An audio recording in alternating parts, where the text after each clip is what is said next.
He's a demon genie smoking a ciggy. How could you not want to watch this film?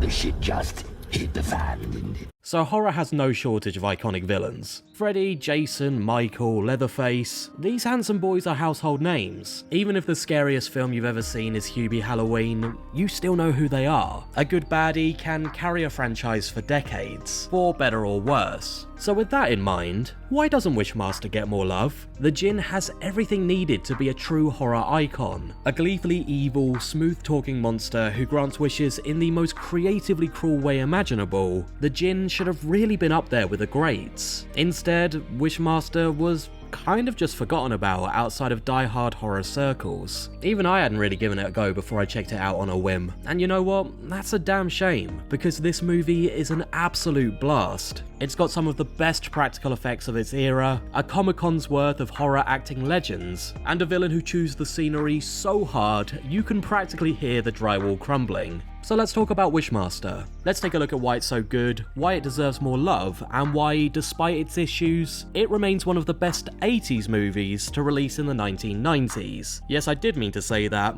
let me explain. The movie kicks off in ancient Persia, where we're immediately treated to a deliciously brutal show of the movie's effects. It's worth mentioning now that Wishmaster was directed by Robert Kurtzman, the man responsible for the special effects in films ranging from Predator to the massively underrated Bubba Hotep, and he really wastes no time showing off his craft here. The Djinn, an ancient evil genie with a knack of twisting wishes, has convinced a Persian emperor to make such a wish, which of course results in this. Skeleton boy, wall boy, lizard boy. Who could forget about Lizard Boy? It's the kind of over-the-top opening that really lets you know what you're in for with this film. But before the Djinn can complete his plan and bring his fellow Djinn into the world and presumably take over, a sorcerer traps him away in a mystical opal, locking him away for centuries. Fast forward to present-day America, well, 1997, and that very opal ends up in the hands of Alexandra Amberson, played by Tammy Lauren, a friend-zoning gemologist who unknowingly releases the Djinn from his prison, and from that moment on, it's a proper game of cat and mouse. After leveling up from evil demon baby to evil demon man, the Djinn decides to harvest the face of someone equal parts handsome and creepy, and starts going round granting wishes as Nathaniel Demarest. But naturally, they all have naughty, ironic twists. A shopkeeper wishing for eternal beauty? You're now a mannequin, deal with it. A man wishes for $1 million?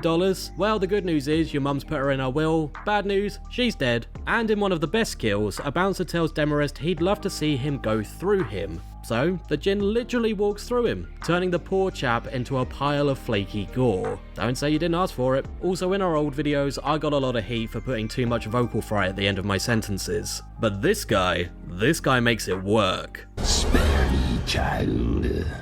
Behold my true face. Oh my god. Yes.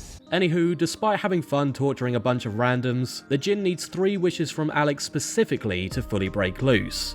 But honestly, he doesn't really seem to be in a rush, and spends most of the movie tormenting her, using her friends and family as leverage. Unlike a lot of horror protagonists, Alex actually has some brains, and spends the movie trying to figure out how to stop him. She meets up with this high school teacher who gives her the necessary exposition dump on the Djinn, and she even tries the whole "I wish you would kill yourself" trick. But obviously, that would be too easy. And good job too, because how could I live knowing I'm missing lines like this? But if it's any consolation, sweet Alex, that hurt like hell. And that's the thing. First and foremost, this movie is frickin' fun. Horror in the late 90s was in a weird place. Scream had just reinvented the slasher genre with its self-aware meta-humor, and J-horror remakes like The Ring and The Grudge were still a few years away. And with that in mind, Wishmaster feels like a real throwback, both aesthetically and tonally. I'm not saying it looks dated by 1997, in fact far from it, but it just feels like the sort of thing that you'd watch in a double bill with the likes of Hellraiser or something, and I really love it for that.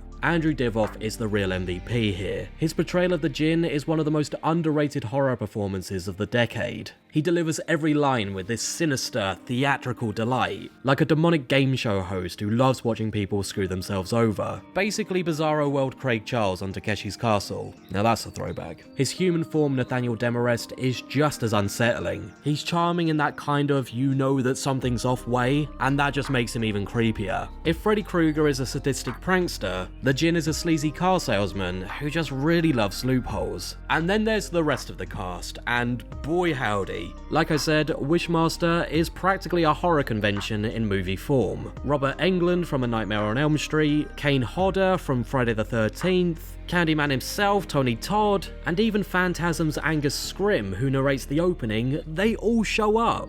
And these aren't just throwaway cameos either, they're real fun little nods to horror fans, making Wishmaster feel like a genuine love letter to the genre. Also, and I'm very excited about this, Captain Henry Rhodes himself, Joseph Pilato, is responsible for setting the whole plot in motion. Honestly, if we had a series called Actors Who Deserve More Love, he might not be top of my list, but he'd be up there for sure. And we can't talk about Wishmaster without mentioning the special effects. This was the late 90s, right before CGI started taking over everything, and you can really tell the effects team had fun with this one. The kills are gloriously grotesque, with enough body horror to make David Cronenberg proud. Skeletons bursting out of bodies, people mutating into statues, a guy's face literally being torn in half. Oh yes, that's the good stuff. Sure, it does have some real cheesy CGI in there too, but I kind of even like that. I don't know about you, but I think enough time's passed now for it to be considered charmingly kitsch. Wes Craven was attached as a producer, which definitely helped give the movie credibility, even if by all accounts, he didn't actually do anything. And fun fact, Wishmaster was the last movie shot by cinematographer Jacques Haitkin, who also worked on the original A Nightmare on Elm Street. Yes, I too read IMDb trivia. Look, Wishmaster won't be for everyone. The dialogue is cheesy, the acting outside of Divoff is hit or miss, and the sequels, well, the less said about Wishmaster 3 and 4, the better. But the original movie is just awesome. It's creative, gory, and never takes itself too seriously. It's the kind of horror movie best watched with friends, a few drinks, and everyone attempting to do the Djinn voice. So if you've never seen it, fix that immediately. And if you have seen it, maybe it's time for a rewatch. Horror has plenty of great villains, but there's only one Djinn. And if you still don't think Wishmaster deserves more love, well, Be careful what you wish for. it's harder than it looks. But what did you think of Wishmaster? Please let me know in the comments below, I would love to read your thoughts. And while you're down there, don't forget to like and subscribe for plenty more videos on all things film and TV. Check out our video game channel, UDS Gaming, and you can always visit UpsideDownShark.com to keep up with everything else we've got going on. Until then, my name is Tom, this has been UDS, and we'll see you next time. Bye!